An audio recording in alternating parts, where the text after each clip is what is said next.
IT job కోసం try చేస్తున్నారా? Coding ట్యూటర్లో training తో పాటు stipend and 100% job guarantee. Welcome to Suman TV. నేను మీ సుమన్ టీవీ నాగ్. కోల్కతా ఇన్సిడెంట్లో ఇవాళ ఒక కీలక విషయం బయటికి రావడం జరిగింది. మమతా బెనర్జీ రిజైన్ చేయబోతుందా? అయితే ప్రీవియస్ వీడియో ఒకటి మేము చేయటం జరిగింది. ఇవాళ కొంతమంది నిరసనకారులు డాక్టర్స్ మమతా బెనర్జీతో కూర్చొని మాట్లాడటం జరిగింది. సో ఎప్పుడైతే మాట్లాడటం జరిగిందో ఆ డిస్కషన్ తర్వాత ఒక స్టేట్మెంట్ బయటికి రావడం జరిగింది. అంటే నేను రాజీనామాని ఆఫర్ చేస్తున్నాను అనేటువంటి దాన్ని. దీనికి సంబంధించినటువంటి కీలక అంశాలు విషయాలని ఈరోజు మనతో పాటు హైకోర్టు అడ్వకేట్ రవీంద్రనాథ్ గారు ఉన్నారు. వారి మాటలను అడిగి తెలుసుకుందాం. Hello sir. హాయ్ అండి నాగరాజ్ గారు. First of all thank you so much అండి ఇది డిస్కస్ చేసేటప్పుడు. ఎందుకంటే ఇవాళకి నాకు తెలుసు న్యాయం కోసం మీ దగ్గరికి ఎంతమంది వస్తే వాళ్ళకు కూడా మీరు ఓకే చేద్దాం మన వంతుగా మనం ఎప్పుడైనా సరే చెయ్యాలి అనుకున్నటువంటి ఆలోచనతోటి డెఫినెట్గా వాళ్ళ ముందుంటారు. స్క్రీన్ మీద మీకు ఎవరు కనిపించేటువంటి నెంబర్కి ఎవరు ఫోన్ చేసినా సరే సో వాళ్ళకైతే ఫస్ట్ వాళ్ళకి ఏదైనా న్యాయం కావాలి అని అంటే వాళ్ళ కోసం నిలబడతారు. అది చాలా తక్కువ మందికే తెలుసు. సో ఆ విషయంలో నేను స్పెషల్ థ్యాంక్స్ చెప్తూ ఇవాళ ఏ ఎజెండా కోసం అంటే మనం మంచి కోసం ఏ విధంగా అయితే ముందుకు వెళ్తూ ఉన్నామో ఆ మంచి జరిగే అవకాశం ఉంది అనుకునేటువంటి ఆలోచన క్రియేట్ అయ్యేలాగా మమతా బెనర్జీ రిజైన్ అనేటువంటి ఒక స్టేట్మెంట్ బయటికి రావడం జరిగింది. దీని వెనక ఉన్నటువంటి అంతరార్థాలు కానివ్వండి లేదంటే డిస్కషన్ కానివ్వండి ఏం జరిగింది? నాగరాజ్ గారు, ఈరోజు మనకి సాయంత్రం జరిగిన కొన్ని సంఘటనలు ముఖ్యంగా వెస్ట్ బెంగాల్ ప్రభుత్వానికి నిరసనకారులకి మధ్య చర్చలు జరుగుతాయి అని మనం ఏదైతే ఆశించామో దానికి సంబంధించి కొన్ని అప్డేట్స్ అయితే మనకు వచ్చాయి. దీనికి సంబంధించి ముఖ్యంగా గడచిన 3 రోజులుగా సుప్రీంకోర్టు డెడ్ లైన్ విధించారు. సెప్టెంబర్ 10వ తారీఖు సాయంత్రం 5 గంటల్లోగా విధుల్లో జాయిన్ అవ్వమని చెప్పి ట్రైనింగ్ డాక్టర్స్ అందరూ కూడా చెప్పడం జరిగింది. అందులో భాగంగా వీళ్ళు మాత్రం సుప్రీంకోర్టు ఇచ్చిన తీర్పుకి వ్యతిరేకంగా పూర్తిగా వాళ్ళు మరలా మేము నిరసన తెలుపుతాం, మా డిమాండ్స్ ఏవైతే ఉన్నాయో మా డిమాండ్స్ ఇప్పటిదాకా నెరవేరలేదు, ఆ అమ్మాయికి జస్టిస్ జరగలేదు, నిందితుడికి ఇప్పటిదాకా ఎటువంటి తీర్పు జరగలేదు, అదేవిధంగా మాకు జరుగుతున్న మేమైతే ప్రొటెస్ట్ చేస్తున్నాం మా హెల్త్ వర్కర్స్ సంబంధించి మీరు ఎటువంటి చర్య తీసుకోవట్లేదు, అదేవిధంగా సిపి రాజీనామా చేయాలనుకున్నాం ఆయన దగ్గర నుంచి కూడా ఎటువంటి ఇది రావట్లేదు కాబట్టి సుప్రీంకోర్టు తీర్పులను ధిక్కరిస్తాం అన్నట్టుగా ధిక్కరించి వాళ్ళు మరలా సెప్టెంబర్ 10 నుంచి కూడా నిరసనకారులు నిన్నటి నుంచి లాల్ బజార్ ఎదురుగున్నటువంటి ఈ పోలీస్ హెడ్ క్వార్టర్స్ దగ్గర వాళ్ళు ధర్నాలు చేస్తున్నారు. ఇది చాలా తీవ్రతరమైనటువంటి సిచ్యువేషన్ తర్వాత బెంగాల్ ప్రభుత్వం ఒక మెట్టు దిగి నిరసనకారులకు ఒక ఆఫర్ చేసింది. మీతో మేము చర్చలు చేయడం సిద్ధంగా ఉన్నాం అని చెప్పి ఇన్వైట్ చేయడం జరిగింది. ఇది గడిచిన 2 రోజులుగా జరుగుతుంది నిరసనకారులకి మమతా బెనర్జీ ప్రభుత్వానికి మధ్యలో. అయితే ఈరోజు మమతా బెనర్జీ ప్రభుత్వం నుంచి హెల్త్ మినిస్టర్ అయినటువంటి చంద్రికా భట్టాచార్య గారు ఒక లెటర్ ఆఫర్ ఇచ్చారు. అందులో ఏంటంటే మేము రెడీగా ఉన్నాం, ఈరోజు ఈవినింగ్ 5 o'clock రండి, మీరు వస్తే మేము చర్చలు సిద్ధంగా ఉన్నాం అని చెప్పడం జరిగింది. అయితే ఇక్కడ నిరసనకారులు ఒక అప్లికేషన్ రైజ్ చేస్తారు. ఏంటంటే మీకు మాకు జరిగిన చర్చలు ఏవైతే ఉన్నాయో ముందుగా భట్టాచార్యగా చెప్పేదంటే హెల్త్ మినిస్టర్ సిపి వచ్చి కూర్చుంటారు, మీరు కూడా రండి మీ డిమాండ్స్ పరిష్కరిస్తాం అన్నట్టుగా ఒక సూచన చేస్తే నిరసనకారుల వైపు నుంచి దాన్ని రిజెక్ట్ చేశారు. మాకు మమతా బెనర్జీ గారు ముఖ్యమంత్రి స్థాయిలో ఆవిడొచ్చి కూర్చుంటేనే, ఎందుకంటే ఆవిడ వైద్య ఆరోగ్య శాఖ మంత్రి, హోమ్ మినిస్టరు, చీఫ్ మినిస్టర్ ఆవిడే కాబట్టి ఆవిడొచ్చి కూర్చుంటే మేము ఆ చర్చలకు వస్తామని చెప్పడం జరిగింది. దీనికి కూడా ప్రభుత్వం కొంత ఒక మెట్టు దిగినట్టుగా కనిపించి చర్చలకు మేము వస్తామని ఆఫర్ ఇవ్వడం జరిగింది. అయితే ఇక్కడ ఒక ఇంట్రెస్టింగ్ పాయింట్ ఏంటంటే నిరసనకారులకు మధ్య జరిగింది 5 o'clock వస్తామని చెప్తూ వాళ్ళు ఏమన్నారంటే ఏదైతే మీకు మాకు మధ్య జరుగుతున్న ఈ సంఘటన ఏదైతే ఉందో ఆ చర్చలు ఉన్నాయో ఇవి లైవ్ టెలికాస్ట్ చేయాలి, లైవ్ టెలికాస్ట్ అయితేనే మేము ముందు వస్తామని చెప్పడం జరిగింది. అయితే ప్రభుత్వం దీనికి సుముఖంగా లేదు, లైవ్ టెలికాస్ట్ చేయడానికి కుదరదు, మేము రికార్డ్ వీడియోస్ చేస్తాం మీరు రండి అని చెప్పారు. 5 o'clock ఆఫర్ ఇచ్చారు. అయితే ఈవినింగ్ 5 o'clock నిబ్బన హౌస్ అంటే సెక్రటేరియట్, ఎక్కడైతే వెస్ట్ బెంగాల్ సెక్రటేరియట్ నిబ్బన హౌస్ కదా ప్రాంతానికి సుమారుగా వేలాది మంది నిరసనకారులు వచ్చారు. అందులో ఎవరైతే సెలెక్టెడ్ ముందుగా 10 మంది అన్నారు, 15 మంది వరకు మేము అంగీకరిస్తామని చెప్పి ప్రభుత్వం అంగీకరించడం, దీనికి వీళ్ళు మాత్రం 25 మంది సిద్ధపడ్డారు. Health workers, different associations, AIIMS దగ్గర నుంచి స్థానికంగా ఉన్నటువంటి మెడికోస్ దగ్గర వరకు టోటల్గా ఒక 25 మంది నాయకులు ఒక గ్రూప్ వెళ్ళారు. అయితే అప్పటికే మమతా బెనర్జీ గారు ఆ నిబ్బన హౌస్లో పెద్ద హౌస్లో ఈ సిట్టింగ్ కోసం చెప్పి ఆవిడ వెయిట్ చేస్తున్నారు. 5 అయింది, 5:15 అయింది, 5:30 అయింది, 5:30కి వెళ్ళినటువంటి నాయకులందరూ కూడా ఆ హౌస్ దగ్గర వెయిట్ చేస్తూ కూర్చున్నారు. అంటే మమతా బెనర్జీ గారు ఉన్నటువంటి క్యాంప్ ఆఫీస్ లోపల కాకుండా బయట ముందున్నటువంటి రూమ్లో ఈ 25 మంది సభ్యులు కూర్చున్నారు, డిస్కషన్స్ చేయడం జరిగింది. టైం గడుస్తుంది, నిమిషాలు గంటలు అవుతున్నాయి, 1-2 గంటలైంది. అప్పటిదాకా మమతా బెనర్జీ గారు అక్కడే తను వెయిట్ చేస్తూ ఉన్నారు. 2 గంటల పాటు వీళ్ళు చర్చలు చేసిన తర్వాత వీళ్ళు బయటకు వచ్చి ఒక మాట చెప్పారు, మేము లైవ్ స్ట్రీమింగ్ అయితేనే వెళ్తాం. అంటే అర్థం ఏంటి, ప్రత్యక్ష ప్రసారంలో ఉన్నటువంటి చర్చా కార్యక్రమాలకి మేము ముందుకు వెళ్తాం, వీళ్ళు ఏదైతే రికార్డు వీడియో అంటున్నారో రికార్డు వీడియోని మేము అంగీకరించాం. ఎందుకు అంటే అది మరలా దాన్ని ఎడిటింగ్ చేసే అవకాశం ఉంటుంది. సో ఉన్న ఉన్నటువంటి టాపిక్స్ ఏవైతే ఉంటాయో, మేము మాట్లాడిన టాపిక్స్ కానీ ప్రభుత్వం మాకు చెప్పే టాపిక్స్ని ఎడిటింగ్ చేసే అవకాశం ఉంటుంది. కాబట్టి ఈ కార్యక్రమం మాకొద్దు, లైవ్ స్ట్రీమింగ్ కానీ ప్రభుత్వం ఒప్పుకుంటే ఇమ్మీడియట్గా ఈ క్షణం మేము చర్చలకు వస్తాం, దానికి అంగీకరించమని చెప్పి వాళ్ళు మరలా ఒక లెటర్ పాస్ చేశారు హెల్త్ మినిస్ట్రీకి చీఫ్ సెక్రటరీ ద్వారా. ఈ విషయం తెలుసుకున్నటువంటి చీఫ్ సెక్రటరీ అలాగే health secretary at the same time DGP వీళ్ళందరూ కూడా మరలా మమతా బెనర్జీ గారికి ఈ విషయం చెప్పడం జరిగింది. మమతా బెనర్జీ గారు మాత్రం చెప్పిన విషయం అంటే ఇది లైవ్ స్ట్రీమింగ్ చేయడం కుదరదు, ప్రత్యక్ష ప్రసారం చేయడం అనేది ఎట్టి పరిస్థితుల్లో కుదరని పని, కాబట్టి మేము చేయలేమని చెప్పడం జరిగింది. అయితే ఇక్కడ ఎందుకు చేయరు, మళ్ళీ వీళ్ళందరూ మళ్ళీ బయటకు వచ్చి మేము అలాంటి పక్షం కాని పక్షంలో మేము ఈ కార్యక్రమంలో మేము ముందుకు రాము, మేము జస్టిస్ వచ్చేదాకా మేము ఉంటాం అని చెప్పడం జరిగింది. ఇక్కడ ఒక ట్విస్ట్ జరిగింది నాగరాజ్ గారు. ఏం జరిగిందంటే మమతా బెనర్జీ గారు లోపలికి వెళ్ళి మొత్తం తనకున్న సిపి, తన హెచ్పి అని హెచ్సి అంటారు, అంటే హెల్త్ సెక్రటరీ, వీళ్ళందరూ కూడా హెచ్ఎస్ అంటారు, హెల్త్ సెక్రటరీస్ అందరూ కూర్చొని ఒక గ్రూప్ మీటింగ్ పెట్టి అప్పుడు అరౌండ్ 7:15-7:30 టైంలో, అంటే ఈరోజు మధ్యాహ్నం, అంటే ఈరోజు డేట్ ఎంత అండి, సెప్టెంబర్ 12 ఈవినింగ్ 7:15 ఆకస్మికంగా ఒక ప్రెస్ మీట్ పెట్టడం జరిగింది మమతా బెనర్జీ గారు. తన వ్యూహ ఎత్తుగడలు, తనకున్న అపార అనుభవం, తనకున్నటువంటి 30-40 ఏళ్ళ రాజకీయ అపార అనుభవాన్ని గుమ్మరించి నిజంగా ఆ ప్రెస్ మీట్ అనేది మనం ఇందులో వీడియోలో కూడా వీలైతే అది ఒక చిన్న వీడియో కూడా పెట్టే ప్రయత్నం చేయండి నాగరాజ్ గారు. అందులో పెట్టిన వీడియో నిజంగా మాట్లాడిన మాటలు యావత్ జాతిని, ముఖ్యంగా వెస్ట్ బెంగాలీసి హృదయాలను ద్రవింపజేసే విధంగా మాట్లాడారు. తను ఫస్ట్ మాట ఏం చెప్పారంటే, వీలైతే నేను నా చైన్ కోసం నేను కూర్చోవట్లేదు, నాకు ముఖ్యమంత్రి సీట్ ఇంపార్టెంట్ కాదు, ఈ క్షణం నేను రాజీనామా చేయడానికి సిద్ధంగా ఉన్నాను, I will ready to resign this post.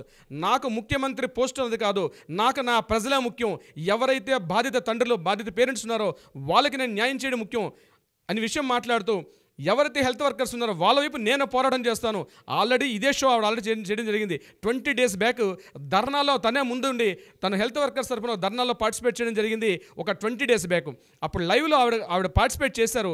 ఇక్కడ ప్రెస్ నోట్లో ఇవాళ ముఖ్యంగా ఎక్స్పెక్ట్ చేయలేదు ఎవరు కూడా ఇలాంటి స్టేట్మెంట్ మమతా బెనర్జీ గారు ఇస్తారని చెప్పి, ఎవ్వరు కూడా ఎక్స్పెక్ట్ చేయని స్టేట్మెంట్ ఆవిడ ఏంటంటే, నేను రాజీనామా చేయడానికి సిద్ధం, నాకు చైర్ ఇంపార్టెంట్ కాదు, ప్రజల యొక్క ఆకాంక్షలు ఇంపార్టెంటు, ప్రజల యొక్క భద్రత ఇంపార్టెంటు, హెల్త్ వర్కర్స్ యొక్క భద్రత ఇంపార్టెంటు, ఎవరైతే బాధితుల తల్లిదండ్రులు వాళ్ళ ఆరాటం, వాళ్ళ ఆత్మఘోష నాకు ఇంపార్టెంట్, కాబట్టి నా చైర్ నాకు కాదు. అయితే మీడియాలో ఒక ప్రశ్న వేశారు, మరి మీరు లైవ్ స్ట్రీమింగ్ యాక్సెప్ట్ చేయొచ్చు కదా, ఎందుకు మీరు ఒప్పుకోవట్లేదు అన్న విషయం రైజ్ చేశారు. అక్కడ చేసినప్పుడు ప్రెస్ మీట్లో దాన్ని కవర్ చేసుకుంటూ తను ఒక మాట మాట్లాడారు. ఏం మాట్లాడారంటే, 2019లో మేము ఒక ప్రెస్ మీట్ ఇలా చేసాం ఎన్ఆర్ఎస్ మెడికల్ కాలేజీలో. ఆ రోజు కూడా ఒక దుర్ఘటన జరిగింది. పేషెంట్స్ మీద, అంటే పేషెంట్తో పాటు వచ్చిన అటెండెంట్ పక్కనున్న పేషెంట్ మీద ఒక అత్యాచారం చేసి బ్రూతల్ మర్డర్ జరిగింది. ఆ టైంలో మేము అటువంటి ఒక లైవ్ టెలికాస్ట్ పెట్టాం. అప్పుడు కూడా ఇలాంటి ఈ మెడికోస్ ఇలాంటి యాజిటేషన్ చేసినప్పుడు మెడికోస్కి మాకు మధ్యలో ఒక అంగీకారం కుదిరింది, మేము లైవ్ స్ట్రీమింగ్ చేసాం. కానీ ఇప్పుడు ఎందుకు చేయలేమంటే, ఈ కేసు సిబిఐ లిమిట్లో ఉంది, ఈ కేసు సుప్రీంకోర్టులో ఉంది, ఆల్రెడీ ఇక్కడ జడ్జిమెంట్స్ అవుతున్నాయి. కాబట్టి సుప్రీంకోర్టు పరిధి లోబడి మనం చేయాలి తప్పించి ఏది కూడా సుప్రీంకోర్టు ఎగ్నిస్ట్ మనం ఏం చేయలేం. బట్ మీరు నిరసనకారులు వస్తే మేము పార్టిసిపేట్ చేస్తాం. ఈ వీడియో రికార్డింగ్ ఏదైతే ఉందో ఈ వీడియో రికార్డింగ్ కూడా సుప్రీంకోర్టు పంపిస్తాం, కాబట్టి ఎడిటింగ్ అవకాశం లేదు అను తన టెక్నికల్ పాయింట్ రైజ్ చేయడం చెప్పడం జరిగింది. బట్ దీనికి మాత్రం నిరసనకారులు మాత్రం అంగీకారం తెలపలేదు. ముఖ్యమంత్రి రాజీనామా చేస్తాను, నాకు చైర్ ఇంపార్టెంట్ కాదని తను ఎప్పుడైతే ప్రశ్న, అంటే మనం చాలా మూవీస్లో చూస్తాం నాగరాజ్ గారు, ఇటువంటి ఒక సింపథైజేషన్, అంటే ప్రజల్లో సానుభూతి పొందడానికి కోసం, ప్రజల్లో లేనటువంటి ప్రజల్లో నేను మీలో ఒకరిని భద్రత కల్పించడం కోసం, అంటే ప్రజల్లో మమతా బెనర్జీ మీద నెగిటివిటీ ఎప్పుడైతే స్టార్ట్ అయిందో, మొత్తం media, electronic media, print media, social media ఎప్పుడైతే తనకు యాంటీగా ఉందని ఇంటెలిజెన్స్ వర్గాలు తనకి ఎప్పుడైతే చెప్పడం జరిగిందో, మమతా బెనర్జీ గారు ప్లేట్ ఫిరాయించి ప్రజల ముందు ఒక కన్నీటి పర్యంతం అయిపోయి ఒక కొత్త సినారియో చూపిస్తున్నారు. ఒక గొప్ప అద్భుతమైన నటితనంలో బయటకు కనిపించడం జరిగింది. ఇప్పుడు జరిగినట్టు ఆ వీడియోలో మనం కంప్లీట్గా ప్రెస్ నోట్ మనం చూసినట్లయితే. అయితే నిరసనకారులు మాత్రం ఒప్పుకోలేదు. మా మమతా బెనర్జీ యొక్క రిజైన్ మాకు కావాల్సింది కాదు, ఆవిడ రిజైన్ ఏమో మాకు కావాల్సింది, మాకు కావాల్సింది విక్టిమ్కి న్యాయం జరగాలి, సిపి రాజీనామా చేయాలి, మేము పెట్టిన డిమాండ్స్లో ఏ ఒక్కడికైనా ఆవిడ ఒప్పుకుంటేనే మేము ముందుకు వస్తామని చెప్పి నిరసనకారుల వైపు నుంచి ఎవరైతే నాయకులు ఉన్నారో వాళ్ళు కూడా డిమాండ్ చేయడం జరిగింది. ఈ రకంగా అటు రాజకీయంగా పరంగా మమతా బెనర్జీ గారు ఒక స్టెప్ ఎక్కినట్టుగా కనిపించారు. నిరసనకారులు మాత్రం ఎక్కడ తగ్గకుండా మాత్రం ధీటుగా మమతా బెనర్జీ ఒక సమాధానం చెప్పడం అయితే జరిగింది నాగరాజ్ గారు. అట్ ద సేమ్ టైం ఇమీడియట్గా తృణమూల కాంగ్రెస్ పార్టీ వాళ్ళు బయటకు వచ్చి ఒక స్టేట్మెంట్ ఇచ్చారు. ఏ స్టేట్మెంట్ ఇచ్చారంటే, ఈరోజు దేశంలో బీజేపీ పరంగా మోడీ గారు ఇంతకుముందు మనకి ఢిల్లీలో జరిగినటువంటి రైతుల యొక్క పోరాటంలో కానీ లేకపోతే మణిపూర్ అల్లర్లో కానీ ఎక్కడైనా ఒక అంత ముఖ్యమంత్రి స్థాయి గల వ్యక్తి ఎక్కడైనా బీజేపీ పాలిత రాష్ట్రాల్లో కానీ నరేంద్ర మోడీ గారు ఎప్పుడైనా 1.5 to 2 hours ఒక నిరసనకారులకి ప్రజా ఉద్యమం ఎవరైతే చేస్తున్నారో వాళ్ళని రెస్పెక్ట్ చేస్తూ 2 గంటల సేపు తనకున్న అఫీషియల్ పనులని పక్కన పెట్టి వెయిట్ చేయడం ఎక్కడైనా చూశారని చెప్పి ఇమ్మీడియట్గా తృణమూల కాంగ్రెస్ పార్టీ నాయకులు ఒకసారి తన గలవెత్తడం మొదలుపెట్టారు. అటు వీళ్ళు ఒంటరి పోరాటం చేస్తున్నారు నిరసనకారులు. వీరికి ఎటువంటి అంటే ఇది యాక్చువల్గా ఏంటంటే నిరసనకారులకి మధ్య పార్టీకి మధ్య ఒక వైరం నడిచింది. సుమారుగా 3 గంటల పాటు వెస్ట్ బెంగాల్ కలకట్టలో హై డ్రామా నడిచింది. కొన్ని వేల మంది అటు టీవీల వైపు సోషల్ మీడియా వైపు ఒకే కాన్సన్ట్రేషన్లో చూస్తున్నారు. మమతా బెనర్జీ మరొక మాట చెప్పారు, ఎందుకంటే ఇది ఇంటర్నేషనల్ వ్యాప్తిలోకి వెళ్ళింది. ఆవిడ మరొక అపాలజీ చెప్పారు. ముఖ్యంగా ఎక్కడెక్కడైతే నా రాష్ట్రంలో ఉన్నటువంటి వ్యక్తులే కాదు, దేశవ్యాప్తంగా ఉండే బెంగాలీసే కాదు, ప్రపంచవ్యాప్తంగా ఎక్కడైతే బెంగాలీస్ ఉన్నారో వాళ్ళందరికీ నేను అపాలజీ చెప్తున్నాను, నేను క్షమాపణ కోరుకుంటున్నాను అని ఒక మాట చెప్పడం అయితే జరిగింది. అయితే నిరసనకారుల తరపున ఇది నిజంగా ఒక విజయకేతనం అని చెప్పొచ్చు, ఒక విజయ సూచన అని చెప్పొచ్చు. This the first step. నిరసనకారులు 34 రోజుల పాటు ఏకధాటిగా చేసినటువంటి వారు ఏదైతే ఉద్యమం చేశారో ఆ ఉద్యమానికి సరైన ఫలితం తన అపాలజీ చెప్పడం, తను రిజైన్ చేయడానికి సిద్ధపడడం ఒక విధంగా మెట్టనే చెప్పుకోవచ్చు. ఇదిలా ఉండగా వెంటనే గవర్నర్ సివి ఆనంద్ బోస్ గారు ఇమ్మీడియట్గా రిటైర్ అయ్యారు. ఆయన చెప్పిన స్టేట్మెంట్ రియల్గా వండర్ఫుల్.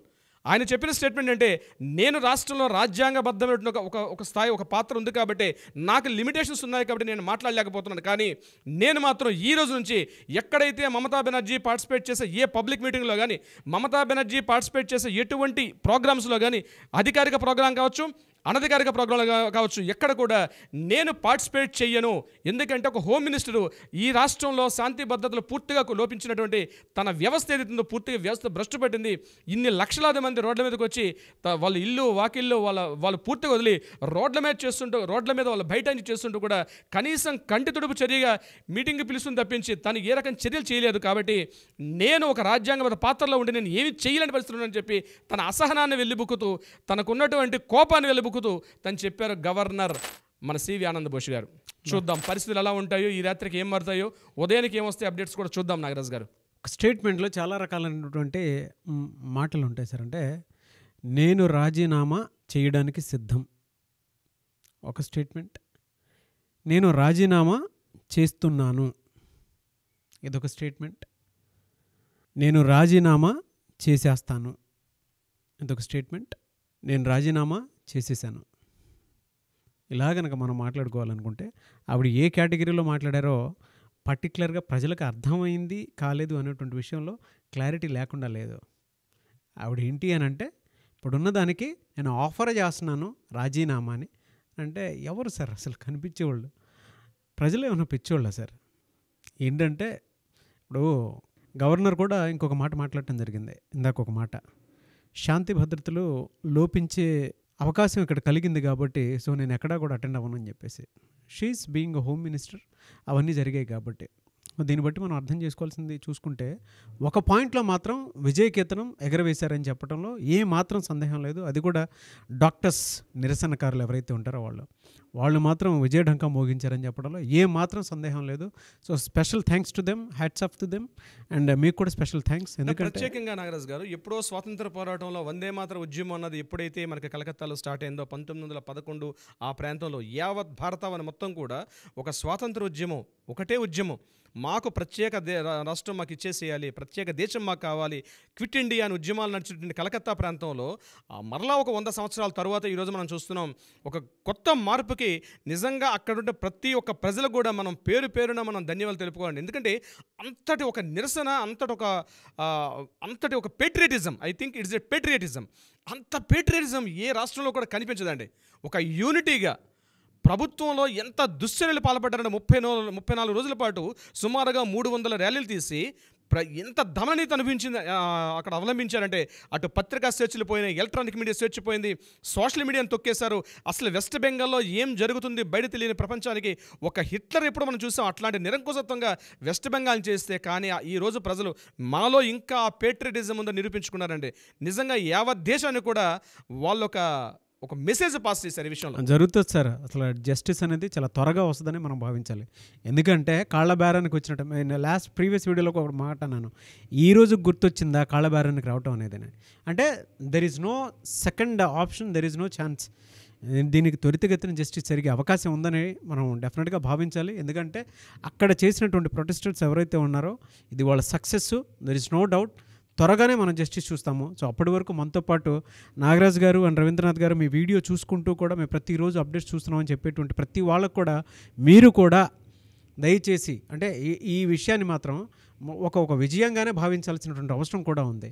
నేను రిజైన్కి సిద్ధం ఆఫర్ చేస్తున్నాను అనుకున్నటువంటి ఒక మాట ఆవిడ నోట్లో నుంచి రావడం కూడా, మమతా బెనర్జీ నోట్లో నుంచి రావడం కూడా నిజంగానే ఒక రకమైనటువంటి అంటే ఎవరైతే దీనికోసం ఫైట్ చేస్తున్నారో మన ఇంట్లో సమస్య అని చెప్పేసి వారందరికీ కూడా త్వరితగతిన జస్టిస్ వచ్చే అవకాశం ఉంటుంది. కాబట్టి సో ఒక విజయకేతనంగానే భావించాలి. Anyways thank you so much Ravindranath గారు. Thank you so much Nagaraj గారు.